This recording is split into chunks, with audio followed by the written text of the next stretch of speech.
Assalamualaikum warahmatullahi wabarakatuh. Alhamdulillah. Alhamdulillahirabbil alamin. Wa bihi nasta'inu ala umuri dunya waddin. Wassalatu wassalamu ala ashrafil anbiya'i wal mursalin wa ala alihi wa sahbihi ajmain. Amma ba'du. Pertama-tama, marilah kita senantiasa bersyukur kepada Allah Subhanahu wa Ta'ala atas nikmat yang telah diberikan kepada kita semua, sehingga kita dapat berkumpul di acara yang insya Allah bermanfaat bagi kita semua. Amin ya Rabbal Alamin. Salawat serta salam tak lupa kami haturkan kepada junjungan kita Nabi Agung Muhammad Sallallahu Alaihi Wasallam yang telah menuntun kita dari zaman jahiliyah hingga menuju zaman kemuliaan seperti saat ini. Yang terhormat Bapak Kepala Desa beserta Ibu Ketua Tim PKK Desa Sukasari serta Bapak Ibu hadirin semua yang ada di sini. Bapak Ibu sekalian, mari kita renungkan sejenak atas fenomena yang terjadi saat ini. Kita sekarang ini berada di era globalisasi dan perkembangan teknologi yang luar biasa. Fenomena ini tidak hanya berdampak pada ekonomi, sosial, politik semata Bapak Ibu, namun berdampak pada anak hingga remaja Bapak Ibu semua. Generasi muda sekarang banyak yang mengatakan bahwa generasi kita adalah generasi stroberi. Mengapa demikian? Karena mereka di luar kelihatan bagus-bagus, cantik-cantik, bahkan kelihatan modis-modis ya Bapak Ibu semua. Namun sejatinya mental mereka sangat lemah ketika mendapat permasalahan yang begitu berat. Permasalahan ini muncul akibat perkembangan teknologi yang memudahkan mereka dalam menjalankan kegiatan sehari-hari. Fenomena ini jangan dianggap remeh Bapak Ibu semua. Jika salah penanganan bisa berakibat fatal. Seperti kasus bunuh diri. Kasus ini pernah menimpa seorang mahasiswi asal Palangkaraya. Mahasiswi tersebut depresi karena tugas kuliah. Mental mahasiswi tersebut tidak kuat saat menerima tugas kuliah. Akibatnya mahasiswi tersebut memilih untuk bunuh diri.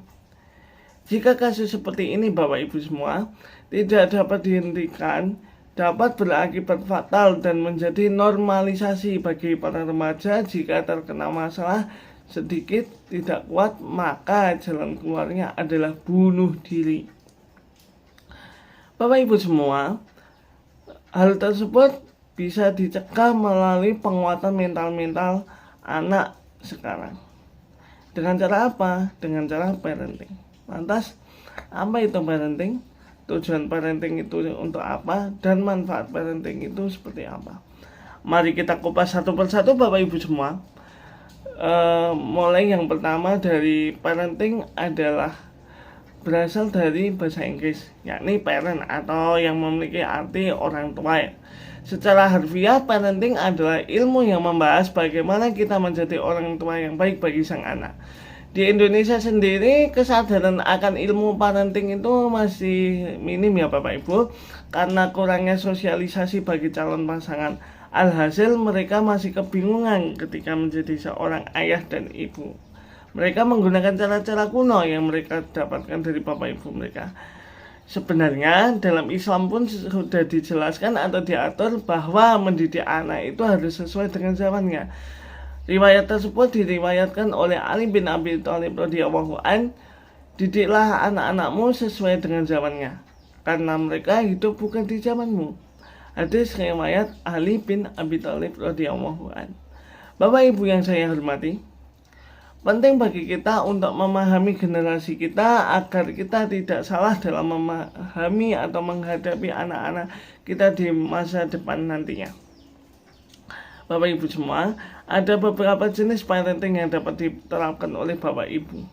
Yang pertama, autoritatif parenting. yakni metode pengasuhan antara ketegasan namun tetap mengedepankan dukungan emosional.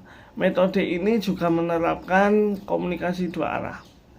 Yang kedua, permissive parenting adalah metode pengasuhan yang memberikan kebebasan bagi sang buah hati untuk melakukan segala hal. Hal ini bertujuan untuk memperluas wawasan dan pengalaman bagi sang anak. Yang ketiga, authoritarian parenting adalah metode pengasuhan yang tidak memberikan kebebasan komunikasi atau bahkan kebebasan melakukan segala cara dalam berkehidupan, atau cenderung disebut otoriter atau dalam pengawasan penuh. Yang keempat, uninvolved parenting adalah metode pengasuhan di mana orang tua kita tidak terlibat secara aktif dalam kehidupan anak-anak mereka. Mereka senantiasa acuh tak acuh, ditandai dengan minimnya komunikasi, perhatian, dukungan terhadap sang anak, sehingga anak sering merasa diabaikan dan kurang mendapatkan bimbingan kasih sayang. Bapak Ibu sekalian, manfaat memahami menerapkan metode parenting ini dapat membantu membangun anak dalam kemandirian, baik itu kemandirian hidup maupun kemandirian sosial. Dengan pola pengasuhan yang tepat, dapat memunculkan percaya diri, keberanian dalam melakukan sesuatu hal, dalam menyampaikan pendapat. Manfaat parenting lainnya adalah membimbing dan mendukung anak-anak kita agar tetap dapat mencapai potensi terbaik mereka, baik itu dari segi emosional, sosial, maupun intelektual. Bapak Ibu yang saya hormati, tentu menjadi orang tua tidaklah mudah.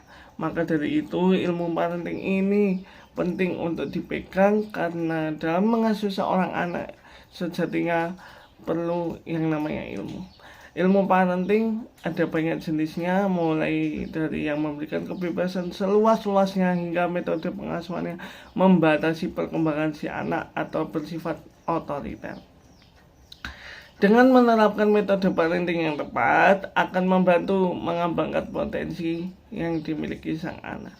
Mari Bapak Ibu semua, mari kita renungkan apakah metode selama ini yang kita gunakan sudah tepat atau belum, atau jangan-jangan malah kita yang merusak atau mengganggu pertumbuhan mereka karena kita tidak tahu apa yang mereka butuh sebenarnya. Mari Bapak Ibu semua, kita perbaiki metode pengasuhan yang ada agar sang anak dapat tumbuh dengan optimal tanpa tekanan. Terima kasih kepada Bapak Ibu semua yang telah mendengarkan pidato singkat ini. Semoga bermanfaat dan menambah wawasan bagi Bapak Ibu semua. Sekian dari saya, Nun wal kolami wa ma yasturun, fastabiqul khairat. Wassalamualaikum warahmatullahi wabarakatuh.